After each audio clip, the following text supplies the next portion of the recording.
پہلا کشف حجاب معرفت حق۔ حق تعالیٰ نے فرمایا، اور نہ قدر پہچانی انہوں نے اللہ کی جیسے حق تھا اس کی قدر پہچاننے کا۔ پیغمبر صلی اللہ علیہ وآلہ وسلم نے فرمایا، اگر تم خدا کو جاننے کی طرح جانو تو پانی پر چل سکتے ہو اور پہاڑ تمہارے حکم پر حرکت میں آ سکتے ہیں۔ معرفت حق کی دو صورتیں ہیں، معرفت علمی، معرفت حالی۔ معرفت علمی دنیا و عقبہ کی تمام نیکیوں کی بنیاد ہے اور آدمی کے لیے ہر حال میں اور ہر مقام پر اہم ترین چیز ہے۔ باری تعالیٰ نے فرمایا، ہم نے جنوں اور انسانوں کو محض اپنی عبادت کے لیے پیدا کیا، یعنی یہ کہ وہ مجھے پہچانے۔ بیشتر لوگ اس فرض سے غافل رہتے ہیں، صرف وہی لوگ بروئے کار آتے ہیں جنہیں حق تعالیٰ منتخب فرمائے اور جن کے دلوں کو وہ اپنے نور سے منور کر دے، اور جو اس کے فضل و کرم سے دنیا کی تاریکیوں سے نجات پالیں، جس طرح حضرت عمر بن خطاب رضی اللہ تعالیٰ عنہ کے لیے باری تعالیٰ نے فرمایا، ہم نے اس کے لیے نور بنایا جس میں وہ لوگوں کے درمیان چلتا ہے، اور کیا وہ اس کی طرح ہو سکتا ہے جو ظلمت میں ہے، یعنی ابو جہل لعنت اللہ علیہ۔ معرفت دل کی حیات ہے اور ماسویہ اللہ سے منہ پھیرنے کا نام ہے۔ ہر شخص کی قدر و قیمت معرفت سے ہے اور بغیر معرفت کوئی شخص قابل منزلت نہیں۔ علماء اور فقہاء خداوند عز و جل کے صحیح علم کو معرفت کہتے ہیں۔ اہل تصوف صحت حال کو معرفت کا نام دیتے ہیں اور اسی بنا پر معرفت کو علم سے فاضل تر سمجھتے ہیں، کیونکہ صحت حال بجز صحت علم کے نہیں ہوتی، مگر صحت علم صحت حال کی ضامن نہیں ہوتی، یعنی عارف ہی نہیں ہوتا جب تک وہ عالم حق نہ ہو، مگر یہ ہو سکتا ہے کہ عالم عارف نہ ہو۔ جو اس نقطے سے نامبلد تھے باہم بیکار مناظرے کرتے رہے اور ایک دوسرے کی تردید کرتے رہے۔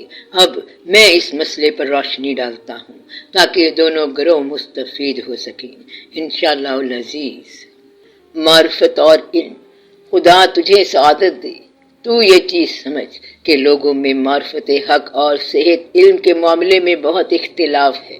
متزلہ کا دعویٰ ہے کہ معرفت حق کی بنیاد عقل پر ہے اور بدون عقل کے معرفت حاصل نہیں ہوتی۔ یہ عقیدہ باطل ہے، کیونکہ دیوانے جو حلقہ اسلام میں ہوں معرفت کے حامل ہو سکتے ہیں، اور بچے جو عاقل نہ ہوں صاحب ایمان تصور ہو سکتے ہیں۔ اگر معرفت کی کسوٹی عقل ہی ہو تو ان کو معرفت کا اہل قرار نہیں دیا جا سکتا، اور اسی طرح صاحب عقل کفار دائرہ کفر میں نہیں رہ سکتے۔ اگر عقل ہی معرفت کی علت ہوتی تو چاہیے تھا کہ ہر صاحب عقل عارف ہوتا اور ہر بے عقل معرفت حق سے عاری ہوتا، مگر یہ بین طور پر مزاح کا خیز بات ہے۔ ایک دوسرے گروہ کا خیال ہے کہ معرفت حق کی علت استدلال ہے اور سوائے استدلالیوں کے کوئی معرفت حق سے بہریاب نہیں ہو سکتا۔ یہ قول بھی باطل ہے۔ ابلیس کو دیکھو کہ بہشت، دوزخ، عرش، کرسی اور دیگر آیات دیکھنے کے باوجود معرفت سے بے نصیب رہا۔ باری تعالیٰ نے فرمایا، اگر ہم ان کے پاس فرشتوں کو بھیج دیں اور مردوں کو تکلم دے دیں، ہر شے کا حشر ان کے روبرو بیان کر دیں، اور وہ ایمان نہیں لائیں گے بجز ایمائے حق کے۔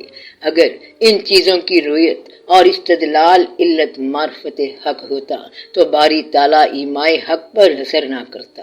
اہل سنت و جماعت کے نزدیک صحت، عقل اور رویت آیت معرفت کا سبب ہو سکتے ہیں، علت نہیں ہو سکتے۔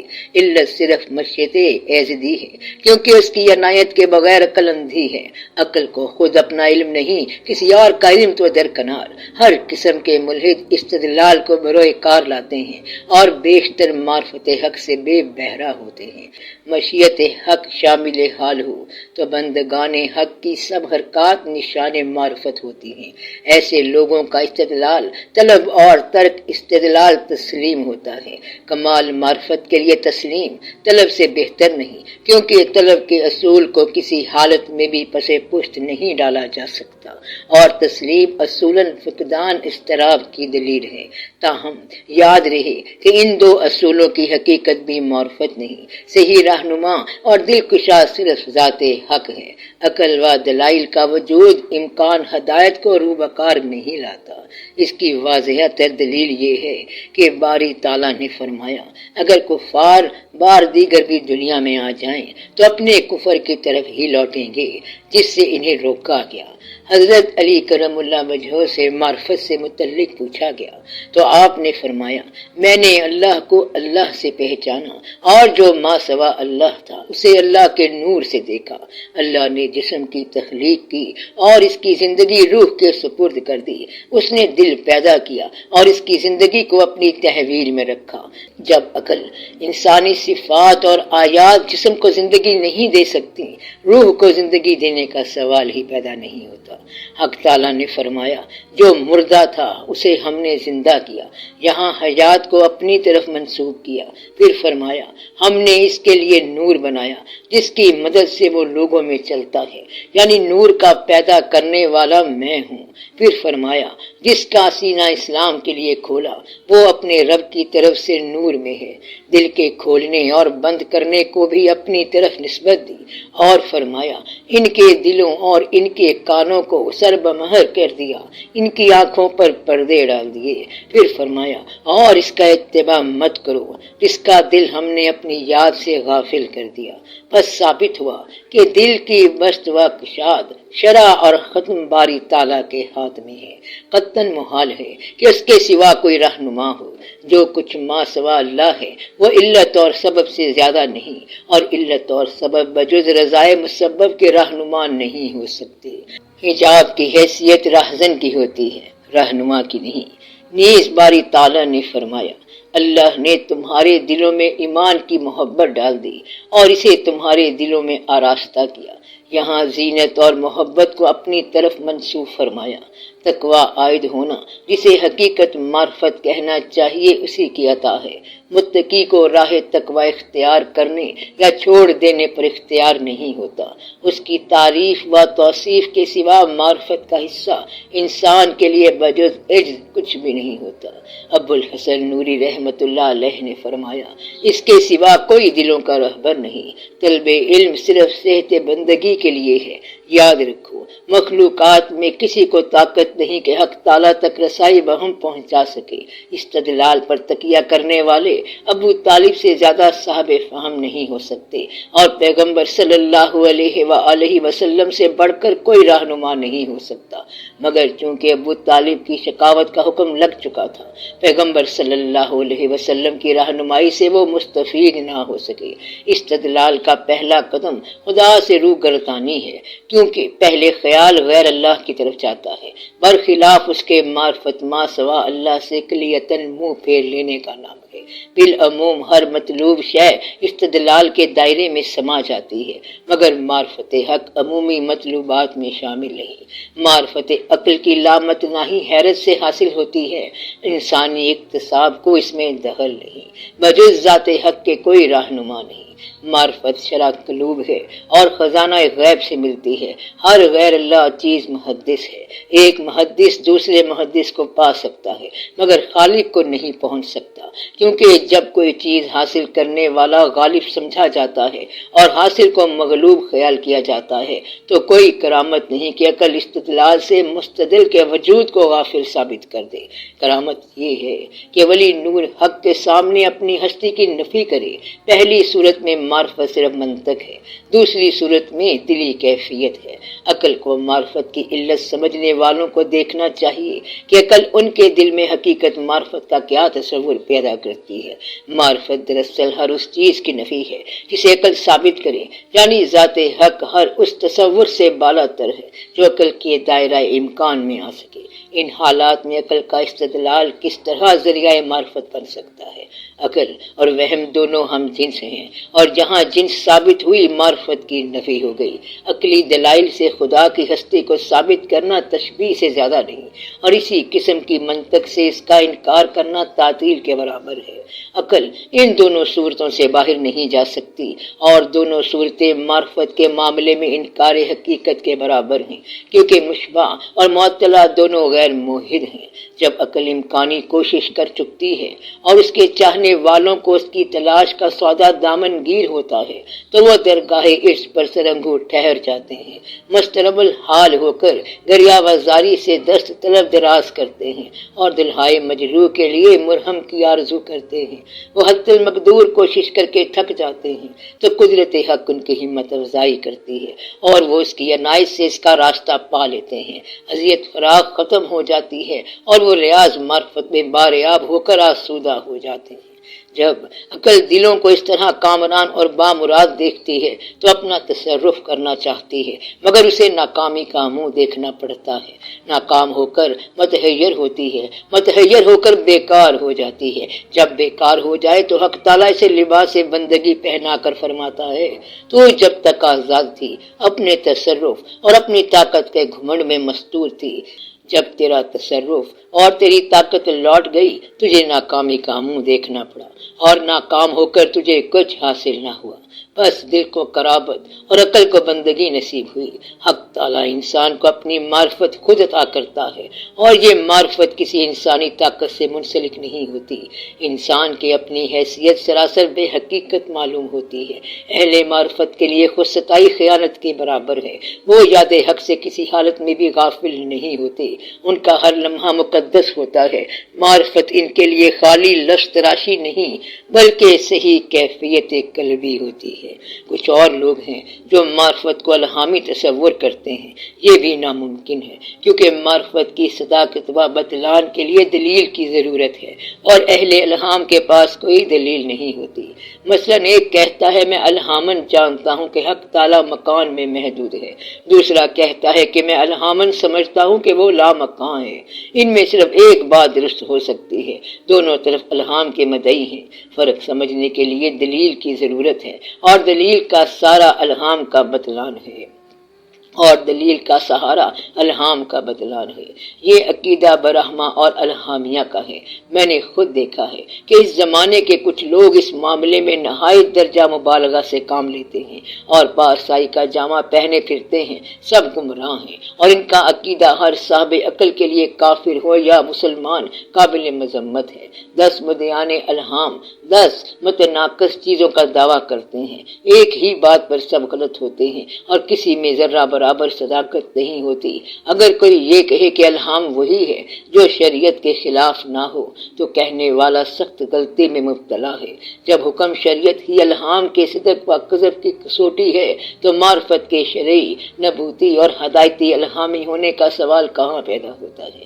کچھ ایسے لوگ بھی ہیں جو معرفت کو فطری ضروری سمجھتے ہیں، یہ بھی ناممکن ہے۔ اگر معرفت فطری طور پر حاصل ہو سکتی تو سب اہل دانش کو برابر طور پر اہل معرفت ہونا چاہیے تھا، مگر ہم دیکھتے ہیں کہ کتنے اہل دانش حق تعالیٰ کی ہستی ہی کے منکر ہیں اور شبیہ اور تعطیل ایسے عقائد کے علمبردار ہیں۔ علاوہ ازیں اگر معرفت حق تعالیٰ فطری ضروری ہوتی تو تکلیف بیکار تھی، کیونکہ جب کسی چیز کا علم فطری ضروری ہو تو اس کی معرفت کے معاملے میں تکلیف چامانی دارت۔ انسان کا اپنی ذات سے متعلق علم آسمان اور زمین، دن اور رات، مسرت اور غم وغیرہ کا علم ایسا ہے جس سے کوئی ذی شعور بے بہرا نہیں ہو سکتا اور کسی کو بھی اس میں شک و شبہ کی گنجائش نہیں ہو سکتی۔ اگر کوئی چاہے بھی کہ ان چیزوں کے علم سے منہ پھیر لے تو نہیں پھیر سکتا۔ البتہ کچھ صوفیاء کرام نے اپنے ایقان کے پیش نظر معرفت حق کو فطری ضروری قرار دیا ہے۔ ان کے دلوں میں کوئی شک یا وسوسہ موجود نہ تھا، انہوں نے اپنے یقین کا نام ضرورت فطرت رکھ دیا۔ بنیادی طور پر وہ غلط نہیں تھے مگر عبارت خطا کر گئے، کیونکہ فطری ضروری علم صرف ایک طبقے کے لیے مختص نہیں ہو سکتا، تمام اہل دانش کی حیثیت یکساں تسلیم کرنا پڑے گی۔ علاوہ ازیں فطری ضروری علم دل میں بے سبب و بے دلیل پیدا ہوتا ہے اور معرفت حق بلا سبب حاصل نہیں ہوتی۔ استاد ابو علی دقاق، شیخ ابو سہل سالوکی اور آپ کے والد جو نیشا پور کے رئیس اور امام تھے، اس بات پر زور دیتے ہیں کہ ابتدائی معرفت کی بنیاد استدلال ہے اور انتہائی معرفت فطری ضروری ہو جاتی ہے، جیسے کہ فنی و صنعتی علم شروع میں اکتسابی ہوتا ہے اور بالآخر فطری ضروری ہو جاتا ہے۔ وہ کہتے ہیں کہ بہشت میں معرفت حق فطری ضروری ہوگی، اگر وہاں ضروری ہوگی تو کیا وجہ ہے کہ اس دنیا میں ضروری نہ ہو؟ پیغمبران صلوات اللہ علیہم نے جب قیام حق سنا، بالواسطہ یا بلا واسطہ، تو اسے فطری ضروری سمجھا۔ میں کہتا ہوں کہ اہل بہشت کی معرفت فطری ہوگی، کیونکہ وہاں شرعی تکلیف کا سوال پیدا نہیں ہوگا۔ پیغمبران صلوات اللہ علیہم مامون العاقبت ہوتے ہیں، اور حق تعالیٰ سے ان کا سلسلہ منقطع ہونے کا کوئی امکان نہیں ہوتا، اس لیے ان کے لیے معرفت اہل بہشت کی طرح فطری ضروری ہوتی ہے۔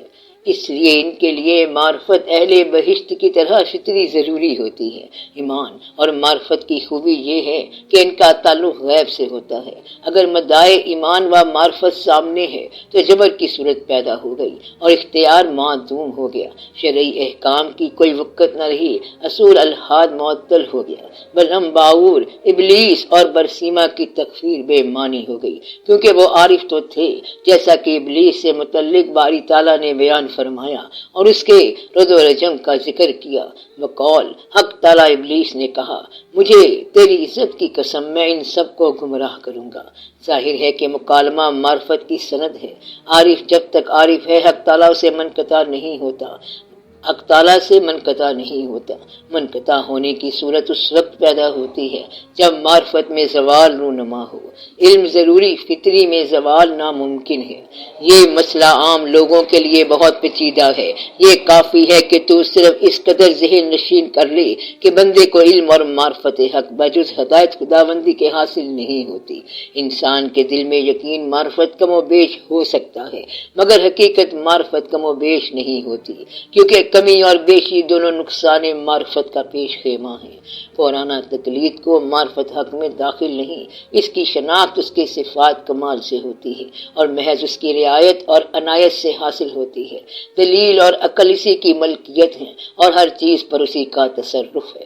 اگر وہ چاہے تو اپنے کسی فعل کو بھی انسان کے لیے دلیل راہ بنا دے اور اسے منزل آشنا کر دے، اور اگر چاہے تو اسی فعل کو حجاب کی شکل دے دے اور انسان منزل سے بھٹک جائے۔ حضرت عیسیٰ علیہ السلام ایک جماعت کے لیے رہبر معرفت تھے اور دوسری جماعت کے لیے حجاب معرفت۔ ایک جماعت نے ان کو بندہ خدا سمجھا اور دوسری نے ابن خدا۔ بت، آفتاب، چاند وغیرہ اسی قبیل میں شامل ہیں۔ کچھ لوگ ان کو دیکھ کر معرفت حق کی راہ پا لیتے ہیں اور کچھ گمراہ ہو جاتے ہیں۔ اگر استدلال ہی معرفت کی بنیاد ہوتا تو ہر منطقی کو عارف ہونا چاہیے تھا۔ یہ سراسر غلط ہے۔ باری تعالیٰ ایک شخصیت کو چن لیتا ہے اور باقیوں کی رہنمائی اس کے سپرد کر دیتا ہے اور وہ اسی کے سبب منزل مقصود تک پہنچ جاتے ہیں۔ یہ رہنما سبب بنتے ہیں، علت معرفت نہیں ہوتے۔ مسبب الاسباب کی نظر میں ایک سبب دوسرے پر فوقیت نہیں رکھتا۔ عارف کے لیے اسباب سبب خدا کے لیے عدیل تلاش کرنے کے برابر ہے اور غیر اللہ کی طرف التفات شرک کے مترادف ہے۔ جس کو اللہ گمراہی میں مبتلا کر دے اسے کون ہدایت دے سکتا ہے؟ جب لوح محفوظ پر رقم ہو کہ کسی شخص کا مقدر باجز شقاوت کے نہیں، دلیل و استدلال کس طرح اسے راہ ہدایت پر لا سکتے ہیں؟ جس کسی نے غیر اللہ کی طرف توجہ دی وہ معرفت میں تعدیل کا مرتکب ہوا۔ جو انسان قہر خدا بندی میں پراگندہ اور غلطاں ہو اس کی کون رہنمائی کر سکتا ہے؟ جب حضرت ابراہیم علیہ السلام دن کے وقت غار سے باہر نکلے تو انہوں نے کسی چیز کی طرف التفات نہیں کیا، حالانکہ دن کی روشنی میں بیشتر برہان و دلائل رونما ہوتے ہیں اور بزرگ صاحب کرامت لوگوں کے لیے بین آیات موجود ہوتے ہیں۔ رات ہوئی تو آپ نے ستاروں کو دیکھا۔ اگر ان کی معرفت کا انحصار دلائل پر ہوتا تو ظاہر ہے دن کے وقت بیشتر دلائل روبرو تھے۔ مختصر یہ کہ حق تعالیٰ جس کو بھی چاہے جس طرح بھی چاہے اپنا راستہ دکھا دیتا ہے اور اس کے لیے اپنی معرفت کا دروازہ کھول دیتا ہے، یہاں تک کہ معرفت کا وہ مقام میسر آ جاتا ہے کہ خود حقیقت معرفت ہی غیر نظر آنے لگتی ہے۔ صرف معرفت آفت ہو کر رہ جاتی ہے اور وہ معروف سے محجوب ہو جاتا ہے۔ اس عالم میں حقیقت معرفت کا یہ درجہ ہوتا ہے کہ معرفت بجائے خود ایک کھوکھلا دعویٰ نظر آتی ہے۔ جو نول مصری رحمت اللہ علیہ نے فرمایا، ہو ہوشیار، معرفت کا دعویٰ نہ کر۔ عارف معرفت کا دعویٰ کرتے ہیں، میں اقرار جہل کرتا ہوں، یہ میری معرفت ہے۔ تجھے چاہیے کہ معرفت کا دعویٰ نہ کرے، مبادا وہ تیری ہلاکت کا باعث بن جائے۔ معرفت کی حقیقت سے تعلق پیدا کر تاکہ تجھے نجات نصیب ہو۔ جب کسی کو جلال حق کے کشف کا اعزاز ملتا ہے تو اس کی ہستی وبال ہو جاتی ہے اور اس کی تمام صفات اس کے لیے آفت کا سرمایہ بن جاتی ہیں۔ جس کا خدا ہو اور وہ خدا کا ہو، وہ دونوں عالم کی کسی چیز سے تعلق نہیں رکھتا۔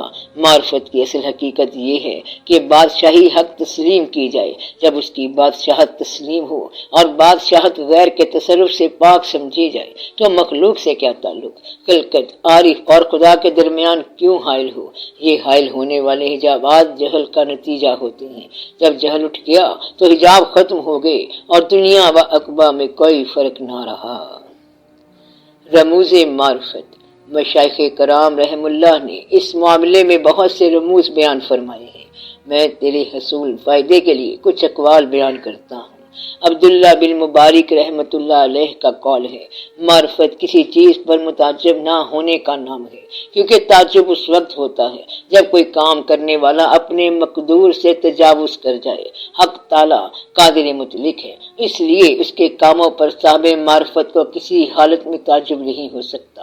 البتہ یہ چیز قابل تعجب ہے کہ اس نے ایک مشت خاک کو وہ سرفرازی عطا فرمائی کہ وہ اس کے احکام کے قابل ہو گئی، ایک قطرہ خون کو وہ منزلت عطا کی کہ وہ اس کی محبت اور اس کی معرفت کا ذکر کرنے لگا، اس کے دیدار کا طالب اور اس کے قرب کا مشتاق ہوا۔ ذوالنون مصری رحمت اللہ علیہ نے فرمایا، معرفت در حقیقت وہ علم ہے جو حق تعالیٰ اپنے لطائف انوار سے دلوں میں ودیت کرے، یعنی جب تک حق تعالیٰ اپنی عنایت بے غایت سے انسان کے دل کو روشنی نہیں بخشتا اور اسے آفات سے مصون نہیں فرماتا، یہاں تک کہ دنیا و مافیہ کی قدر و قیمت اس کے سامنے رائی کے دانے کے برابر ہو جائے، اس وقت تک باطنی اور ظاہری اسرار کے مشاہدے کا غلبہ نہیں ہوتا، اور جب ہوتا ہے تو غیب و شہود کا تفرقہ ختم ہو جاتا ہے۔ شبلی رحمت اللہ علیہ نے کہا، معرفت دوام حیرت کا نام ہے۔ حیرت دو قسم کی ہے، حیرت ہستی سے متعلق ہے، حیرت کیفیت سے متعلق۔ حیرت ہستی سے متعلق شرک اور کفر کے برابر ہے، کیونکہ حق تعالیٰ کی ہستی سے متعلق عارف کو کوئی شک و شبہ نہیں ہو سکتا۔ حیرت کی کیفیت لازماً ہونی چاہیے، کیونکہ ذات حق کی کیفیت کو سمجھنا عقل کی مجال سے باہر ہے۔ اس واسطے کسی نے کہا ہے، اے متحیر دلوں کے رہنما، میری حیرت کو اور زیادہ کر۔ یہاں پہلے ہستی حق اور کمال صفات کا اقرار ہے، اس بات کے علم کا اظہار ہے کہ اس کی ذات پاک مقصود خلق ہے، وہی دعاؤں کو قبول کرنے والا ہے، وہی متحیروں کو حیرت دینے والا ہے۔ اس کے بعد زیادتی حیرت کی التجا کی گئی ہے، یہ جانتے ہوئے کہ راہ مطلوب میں عقل کے لیے بجز حیرت و سرگردانی کے کوئی شریک کار اور کوئی مقام نہیں۔ یہ نقطہ نہایت لطیف ہے۔ علاوہ ازیں اس سے یہ بات بھی نکلتی ہے کہ عرفان ہستی حق انسان کو اپنی ہستی سے متعلق معرض حیرت میں ڈال دیتا ہے۔ جب بندہ خدا کو پہچانتا ہے، اپنے آپ کو اس کی قدرت مطلق کے حلقہ اختیار میں دیکھتا ہے اور سمجھتا ہے کہ انسان کا عدم و وجود، سکون و حرکت سب اس کے قبضہ اختیار میں ہے، تو وہ حیرت میں ڈوب جاتا ہے اور سوچتا ہے میں کون ہوں اور کیا ہوں۔ اسی واسطے پیغمبر صلی اللہ علیہ وآلہ وسلم نے فرمایا، جس نے اپنے آپ کو پہچانا تحقیق اس نے اپنے رب کو پہچانا، یعنی جسے اپنی فنا کا علم ہوتا ہے اسے بقائے حق کا عرفان ہوتا ہے۔ فنا عقل اور دیگر انسانی صفات کو ختم کر دیتی ہے، اور جب کسی چیز کی حقیقت مفقود ہو جائے تو وہاں حیرت کے سوا کچھ نہیں رہتا۔ ابو یزید رحمت اللہ علیہ نے فرمایا، معرفت اس بات کا علم ہے کہ انسانی سکون و حرکت اللہ تعالیٰ کی طرف سے ہے، یعنی اس کے حکم کے بغیر اس کی بادشاہت میں کسی کو دخل نہیں، جب تک وہ کسی کام کے کرنے کی توفیق عطا نہ کرے اور دل میں کام کرنے کا ارادہ مرحمت نہ فرمائے، کوئی آدمی کچھ نہیں کر سکتا۔ حقیقت اسی کے کرم سے حقیقت ہے، اثر اسی سے اثر ہے، صفت اسی سے صفت ہے، ساکن اسی سے ساکن اور متحرک اسی سے متحرک ہے۔ ہر انسانی فعل مجازی ہے اور حقیقت کو نسبت اسی کی ذات پاک سے ہے۔ محمد بن واسع رحمت اللہ علیہ عارف کے متعلق فرماتے ہیں، عارف وہ ہے جس کا کلام مختصر ہو اور حیرت دوامی ہو، کیونکہ بیان اسی چیز کا ہو سکتا ہے جو مار سے بیان میں آ سکے۔ اصولاً بیان ایک حد تک ہی ہو سکتا ہے، اور اگر وہ جس کا بیان کرنا مقصود ہے غیر محدود ہے تو محدود بیان کس طرح کامیاب ہو سکتا ہے؟ جب بیان سے مقصد حاصل نہ ہو تو انسان بے بس ہوتا ہے اور سوائے دائمی حیرت و احتجاج کے چارہ نہیں رہتا۔ شیخ شبلی نے فرمایا، حقیقی معرفت معرفت حق سے معذوری کا نام ہے۔ جس چیز کے عرفان سے بندہ عاجز ہو اس کے ادراک کا دعویٰ بیکار ہوتا ہے، عجز بدون طلب کے ہوتا ہے۔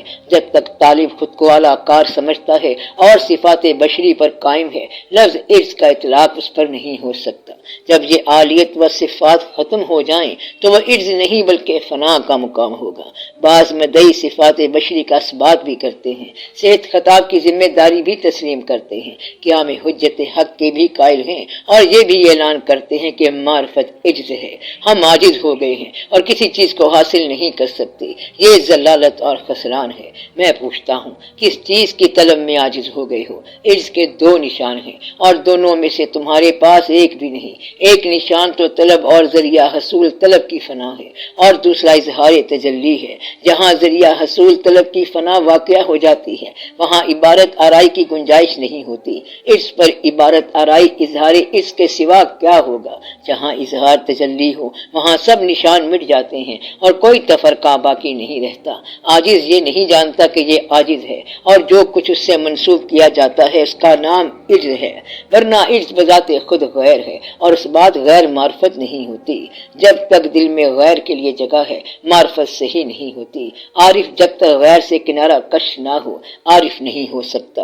ابو حفص حداد رحمۃ اللہ علیہ نے فرمایا، جب مجھے معرفت نصیب ہوئی حق و باطل کا گزر میرے دل میں ختم ہو گیا۔ جب کوئی ہوس و ہوا میں مبتلا ہوتا ہے تو اپنے دل کی طرف رجوع کرتا ہے، دل اس کی رہنمائی نفس کی طرف کرتا ہے جو محل باطل ہے۔ اسی طرح جب دلیل معرفت میسر آتی ہے انسان دل کی طرف رجوع کرتا ہے اور دل اس کو روح کی طرف لے جاتا ہے جو منبع حق و حقیقت ہے۔ اگر دل میں کسی غیر اللہ کا گزر ہو اور عارف اس کی طرف مائل ہو تو یہ بطلان معرفت ہے۔ القصہ دلیل معرفت کا مقام دل ہے، اور اسی طرح ہوس و ہوا کی منزل دل ہے۔ اہل معرفت ہوا و ہوس سے پاک ہوتے ہیں، وہ دل کی طرف رجوع نہیں کرتے، وجد حق کی کسی چیز سے راحت حاصل نہیں کرتے، اور ان کا رجوع ہمیشہ دل کی طرف نہیں بلکہ حق کی طرف ہوتا ہے، اور یہی شان دلیل معرفت ہے۔ اور بہت فرق ہے دل کی طرف رجوع کرنے والے میں اور حق کی طرف راجع ہونے والے میں۔ ابو بکر واسطی رحمۃ اللہ علیہ نے فرمایا، جس نے حق تعالیٰ کو پہچانا اور ہر چیز سے منقطع ہوا بلکہ گونگا اور مفلوج ہو گیا۔ نبی اکرم صلی اللہ علیہ وآلہ وسلم نے فرمایا، ہم تیرے اوصاف شمار نہیں کر سکتے۔ جسے معرفت حاصل ہوئی وہ عبارات کے معاملے میں گونگا ہوا اور اپنے سب اوصاف سے فانی ہوا۔ پیغمبر صلی اللہ علیہ وآلہ وسلم حالت غیبت میں عرب کے فصیح ترین سردار تھے، چنانچہ فرمایا، عرب اور عجم میں کوئی میری فصاحت کی برابری نہیں کر سکتا۔ جب آپ حضور حق بار آب ہوئے تو اقرار کیا، میری زبان کو تیری ثنا ادا کرنے کا اشارہ نہیں، میں کیا کہوں، میری زبان معذور ہے، میں حال سے بے حال ہوں تو خود ہی میری گفتار ہے، اگر میں اپنی طرف خطاب کروں تو میری گفتار ہی میرا حجاب ہے، اگر روئے سخن تیری طرف ہو تو تیری قربت کی حقیقت پر حرف آتا ہے، کیسے زبان کھولوں؟ حکم ہوا، اے محمد صلی اللہ علیہ وآلہ وسلم، تو ثنا گو ہے، میں تمام اجزائے عالم کو تیرا نائب بناتا ہوں کہ وہ میری ثنا کریں اور وہ ثنا تیری طرف شمار ہو۔ واللہ عالم بالصواب۔